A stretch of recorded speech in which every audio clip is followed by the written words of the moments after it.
क्या तुम्हें लगता है कि तुम लोग हेल्दी हो? और अगर हाँ, तो इस वीडियो को देखने के बाद तुम्हारा ये जो डिल्यूजन है ना, इससे तुम लोग बाहर आओगे। तो आज मैं तुम्हें कुछ ऐसे साइंस बताने वाला हूँ जिससे तुम्हें पता चलेगा कि तुम हेल्दी हो या फिर अनहेल्दी। तो मैं 3 कैटेगरी में इन साइंस को बांटूंगा। पहली कैटेगरी है फिजिकल, दूसरी है मेंटल और तीसरी है सोशल। तो सबसे पहले फिजिकल कैटेगरी की बात कर लेते हैं।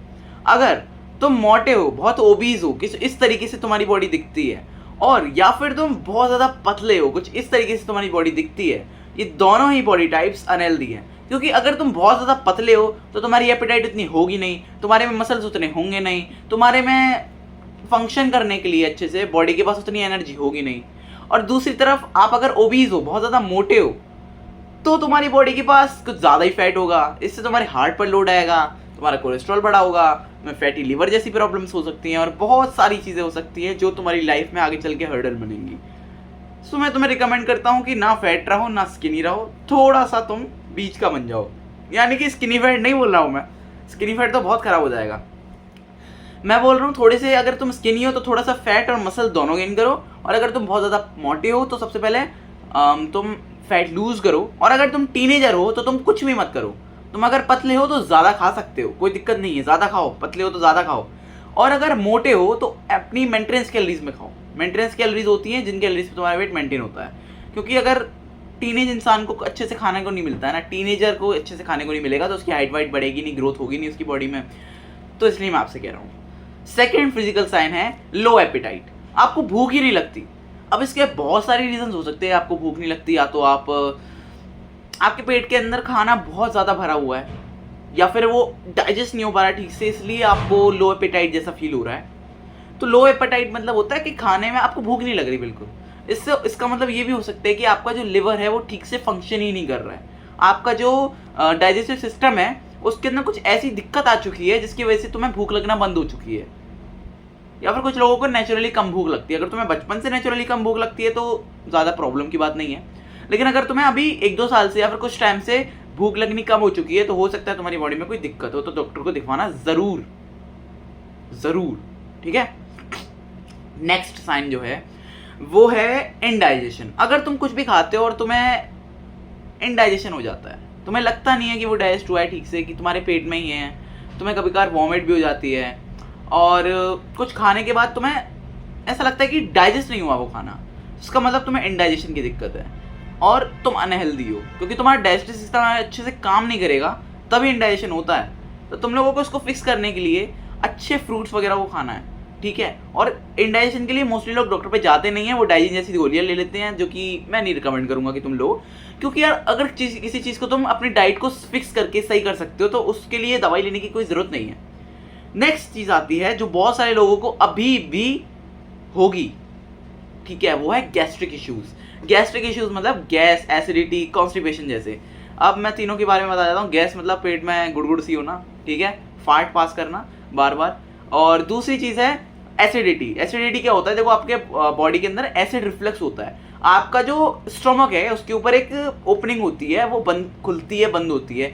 जब वो ठीक तरीके से काम नहीं करती तो आपके गले में एसिड आता है, इसको हम एसिड रिफ्लक्स बोलते हैं। और इसके साथ साथ अगर आपको एसिड थोड़ा ज़्यादा बन रहा है, पेट में आपका एसिड ज़्यादा बन रहा है, इसका मतलब क्या है? इसका मतलब ये है कि आपके बॉडी के अंदर इनडाइजेशन हो रहा है क्रिएट, जिसकी वजह से आप लोगों को एसिड बन रहा है, गैस हो रही है। तो इन सब को फिक्स करने के लिए आपको आपकी डाइट सही करनी पड़ेगी। कचरों को निकालो अपनी डाइट से, कचरों को एलिमिनेट करो, जंक फूड्स को निकालो, फेंक दो भाई, लात मार के फेंको, दूर फेंको कहीं, लेकिन फेंक दो उनको। और दूसरी चीज़ है कि अच्छे फाइबर वाले फूड्स को इंक्लूड करो अपनी डाइट में। अगर आप फाइबर को इंक्लूड नहीं करोगे तो आपकी बॉडी कॉन्स्टिपेशन को अपना लेगी भाई, हर दिन तुम्हें सुबह आएगी नहीं। तो नेक्स्ट चीज़ पे बात करते हैं। हाँ, अब मेंटल इश्यूज के बारे में मैं बात करने जा रहा हूँ। इसका मतलब ये नहीं है कि तुम पागल हो, लेकिन हो सकता है कि तुम्हारे मेंटली तुम अनस्टेबल हो, ठीक है। सबसे पहली है एबिलिटी टू एंजॉय। अगर तुम अच्छे से एंजॉय नहीं कर पाते किसी भी चीज़ को, लाइक तुम कुछ भी कर रहे हो, तुम्हें बिल्कुल एंजॉयमेंट नहीं हो रही, तुम डिप्रेस्ड फील कर रहे हो। बेसिकली डिप्रेस्ड फील करना, किसी भी टाइम तुम्हें अच्छा फील नहीं हो रहा, तुम डिप्रेस्ड फील कर रहे हो, इसका मतलब तुम मेंटली अनहेल्दी हो। और मेंटल इलनेस और फिजिकल इलनेस दोनों में ज़्यादा डिफरेंस नहीं होता। अगर तुम्हारा पेट खराब होगा ना तो तुम्हारे दिमाग पर भी असर पड़ेगा, और तुम्हें मेंटल कंडीशंस होंगी ना तो तुम्हारे पूरी बॉडी पे फर्क पड़ेगा यार। मान लो तुम डिप्रेस्ड हो तो तुम एक्सरसाइज तो मोस्टली नहीं करोगे भाई, है ना। ठीक है, नेक्स्ट जो अपना पॉइंट आता है वो स्ट्रेस। अगर आपको स्ट्रेस बहुत ज्यादा होता है, चीज समझना, स्ट्रेस लेना और स्ट्रेस होना इन दोनों में डिफरेंस होता है। स्ट्रेस होना मतलब अपने आप हो ही जा रहा है, कुछ नहीं है, मतलब तुम्हारे जीवन में ऐसा कुछ स्ट्रेसफुल है नहीं, लेकिन तुम उसको स्ट्रेस की तरह ले रहे हो, तो इसका मतलब तुम मेंटली इल हो, तुम्हारा दिमाग ठीक से काम नहीं कर रहा है। इन सबको फिक्स कैसे करना है मैं नेक्स्ट वीडियो में या फिर नेक्स्ट टू नेक्स्ट वीडियो में या फिर कभी तो बता दूंगा, लेकिन अभी अगर ऐसा हो रहा है ना तो तुम्हें डॉक्टर पे जाना कंपलसरी है। देन नेक्स्ट चीज आती है stay sad. If you stay sad, अगर तुम हर वक्त दुखी रहते हो, तुम्हारे लाइफ में कोई पर्पस नहीं है, तुम हर वक्त दुखी रहते हो, खुश नहीं रहते तुम, तो इसका मतलब ये है कि तुम मेंटली इल हो दोबारा से। एंड एक लास्ट चीज मैं बताने जा रहा हूँ, अगर तुम हर समय या फिर तुम्हारा कोई दोस्त है या फिर तुम्हारे चाचा के ताऊ के लड़के के बहन का भाई का भतीजा है, वो अगर नेगेटिव बातें करता है, नेगेटिव बातों से मतलब मान लो ये घर है, तुम्हारा दोस्त चाहता है कि वो अपने घर में पेंट करवाए, सिंपल, तुम कहते हो कि भाई क्या पेंट करवाना यार, एक दिन तो ये घर टूट ही जाएगा, किसी दिन तो ये घर खेत ही था ना, ये तो किसी दिन टूटना ही है आगे चल के, तो क्या क्या फ़ायदा यार इस पर पेंट करवाने से। तो इस चीज़ की, इस तरीके की नेगेटिव थिंकिंग अगर तुम्हारे दोस्त में या फिर तुम्हारे में है तो तुम इल हो, मेंटली इल हो भाई, तुम्हारे दिमाग ठीक से काम नहीं कर रहा है। और ये क्यों होता है? 90% मेल्स के अंदर ये जो मेंटल इलनेस होती है ये होती है लो टेस्टोस्टेरोन की वजह से। टेस्टोस्टेरोन क्या होता है? एक मेल हार्मोन होता है टेस्टोस्टेरोन, लड़कों में मोस्टली पाया जाता है टेस्टोस्टेरोन। ये बहुत चीजों में हेल्प करता है, ये तुम्हारे मूड को रेगुलेट करता है भाई। इससे अगर टेस्टोस्टेरोन किसी इंसान के, अगर तुम्हें किसी इंसान की जिंदगी खराब करनी है, उसकी डाइट में से फैट्स को हटा दो जिससे उसका टेस्टोस्टेरोन कम हो जाएगा। और अगर किसी लड़के के शरीर में टेस्टोस्टेरोन की कमी आ जाती है ना, तो वो अपने गोल्स को चेस नहीं कर रहा होता, वो एक एडिक्ट बन जाता है, किसी भी चीज से एडिक्ट हो जाएगा, किसी गेम से एडिक्ट हो जाएगा, किसी हैबिट से एडिक्ट हो जाएगा, बुरी चीजों से एडिक्ट हो जाएगा, कोई वीडियोस देखेगा, शॉर्ट से एडिक्ट हो जाएगा, रील देखते रहेगा पूरे दिन, तो उसको भी हम मेंटल इलनेस में कंसीडर करेंगे, उसको भी हम मेंटल इलनेस में कंसीडर करेंगे। जब तक तुम अपनी एक एडिक्शन को नहीं निकालते हो अपनी लाइफ से, किसी एक एडिक्शन को एलिमिनेट नहीं करते हो, तो वो तुम्हारी लाइफ को बिगाड़ सकती है यार। जिम की एडिक्शन भी एक हद तक सही है, अगर बहुत ज्यादा इसकी एडिक्शन लग गई तुम्हें तो तुम्हारी लाइफ बर्बाद तो नहीं होगी, बट तुम फिजिकली उतना अच्छा परफॉर्म नहीं कर पाओगे। तो इसलिए मैं कह रहा हूं किसी भी चीज की एडिक्शन बहुत बुरी होती है। किसी भी, अगर बहुत एडिक्शन और अच्छा फील करना, डिफरेंस होता है दोनों चीजों में। अगर तुम एक इंसान है जिसका नाम है राहुल, वो एक दिन में 10 घंटे रील देखता है, और दूसरा इंसान है जिसका नाम है श्याम, वो एक दिन में सिर्फ 1 घंटा रील देखता है, वो भी इंजॉयमेंट के लिए। तो तुम बताओ कि किसकी लाइफ ज्यादा बर्बाद है? ऑब्वियसली राहुल की, क्योंकि वो पूरे दिन 10 घंटे रील्स देख रहा है, रील्स स्क्रॉल कर रहा है, कोई चीज नहीं कर रहा, तो वो है। अब मैं अपने नेक्स्ट सेगमेंट पे आता हूं जो है सोशल इश्यूज।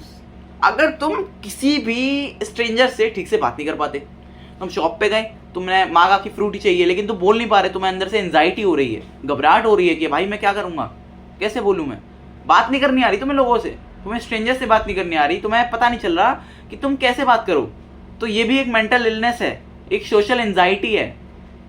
देन नेक्स्ट चीज जो लास्ट है, नो फ्रेंड्स। अगर तुम्हारे कोई दोस्त नहीं है,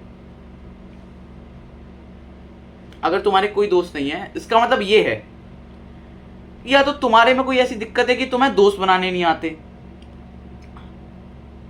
और 99% केसेस में यही दिक्कत है। अगर तुम्हारे दोस्त नहीं है तो सिंपल सी ये चीज है कि तुम्हें दोस्त बनाने आते नहीं है, दोस्त बनाओ जा जाके। देखो, दोस्त के अंदर एक गिव एंड टेक रिलेशनशिप होता है। कोई दोस्त है, अब वो तुम्हारा दोस्त क्यों है? हो सकता है कि तुम उसे हंसाते हो सकता है कि तुम उसे अपनी गाड़ी लोन पर देते हो सकता है कि वो तुम्हारी एक्टिवा को यूज करता है, कुछ भी हो सकता है, सपोज एग्जाम्पल के लिए कुछ भी हो सकता है। अब जो मैं तुम्हें चीज बताने वाला हूं लास्ट, इन सब चीजों को कैसे फिक्स करना है, सिर्फ एक चीज है जो इन सब चीजों को फिक्स कर सकती है। मेंटल इश्यूज की बात कर रहा हूं मैं, वो है मेडिटेशन। अगर तुम मेडिटेट करते हो तुम्हारी mental issues 90% of the time बहुत कम हो जाएंगे, बहुत कम हो जाएंगे। और दूसरी चीज है विटामिन D3 का सप्लीमेंट। अगर तुम विटामिन डी में डेफिशिएंट हो ना तो तुम्हारा टेस्टोस्टेरोन भी कम होगा। 99% चांसेस है तुम्हारा टेस्टोस्टेरोन कम है। अगर विटामिन डी अगर तुम्हारा कम हो गया तो तुम्हारा टेस्टोस्टेरोन भी कम हो जाएगा। टेस्टोस्टेरोन बॉडी में बहुत सारी चीजें करता है। टेस्टोस्टेरोन की वजह से तुम्हारी बॉडी में ग्रोथ भी अच्छे से हो जाती है। मसल्स की ग्रोथ की बात कर रहा हूं मैं। तुम्हारा मेंटल होता है ना कि तुम्हें एक चीज पे फोकस नहीं कर पा रहे। हो सकता है तुम्हारी बॉडी में किसी एक न्यूट्रिएंट की डेफिशिएंसी हो, किसी एक विटामिन की डेफिशिएंसी हो, इसलिए तुम परफॉर्म नहीं कर पा रहे। 90% ऑफ द टाइम यही होता है। मैंने जब अपनी विटामिन डी की डेफिशिएंसी को फिक्स किया तो मैं कभी भी कंट्रोल नहीं कर पाता था खुद को खाना खाने के लिए। मैं ओवर ईटिंग करता था, मैं जंक फूड खाता था, मैं नमकीन खाता था, कचौड़ियाँ पेलता था मैं। बट अब मैं कंट्रोल कर लेता हूँ। ये नहीं है कि मैं बिल्कुल ही नहीं खाता, थोड़ा बहुत तो खा लेता हूँ मैं। Like once in a while, 1-2 हफ्ते में एक बार। किसी एक दिन को मैंने मान लिया कि चलो इस दिन कचौड़ी वचौड़ी खा लेती है, वो होता है। बट मोस्टली मेरी ऐसे नहीं चलती। मोस्टली मेरा पूरा प्लान चलता है। लाइक ओटमील खानी है तो वही खाऊंगा मैं 10 दिन तक। रोटी है तो उनको ज़्यादा नहीं खाना, प्रोटीन रिच चीज़ों को ज़्यादा खाना है, पनीर को प्रेफर करना है, एग्स खाने हैं, दूध को ज़्यादा प्रेफर करना है, कर्ड लेना है आधी किलो, 1-1 किलो। तो ये सब चीज़ें हैं। आई होप तुम्हें इस वीडियो से कुछ अच्छी इन्फॉर्मेशन मिली हो। और अगर हाँ तो प्लीज़ यार सब्सक्राइब कर दो और लाइक वाइक जितना हो सकता है उतना कर दो, मेरे को सपोर्ट दिखाओ। एंड मैं तुम्हारे लिए और अच्छी वीडियोस लाता रहूँगा। तब तक के लिए bye bye, take care and love you all.